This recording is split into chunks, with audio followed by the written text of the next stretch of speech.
आज नाश्त्यासाठी खास बेत होता. तसा हा नाश्ता जर्मनीमध्ये फार कमी वेळा बनतो, पण भारतामध्ये असताना मात्र आठवड्यातून एकदा हा ठरलेलाच. तर बनवण्यासाठी कांदा, मिरची, शेंगादाणे, कोथिंबीर आणि वाटलेली डाळवे अशा काही बेसिक गोष्टी तयार ठेवायच्या. मग कढाईमध्ये गरजे एवढं तेल टाकायचं आणि त्यात मोहरी टाकायची. मोहरी तडतडली की त्यामध्ये मिरची, कांदा, शेंगादाणे हे सर्व काही परतून घ्यायचं.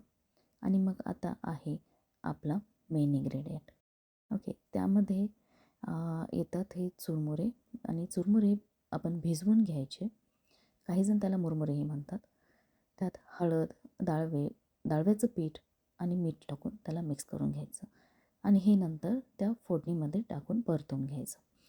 शेवटी त्यात साखर आणि कोथिंबीर टाका आणि 2 मिनिट झाकून ठेवा. तर असा तयार होतो हा सुशिला. आम्ही ह्याला सुशिला म्हणतो. तुम्ही काय म्हणता हे मला कमेंट्समध्ये नक्की सांगा.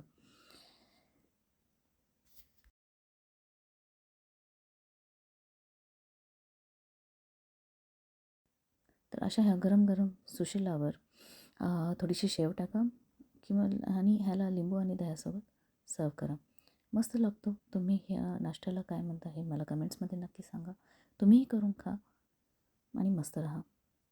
माझी रेसिपी बघण्यासाठी खूप खूप धन्यवाद.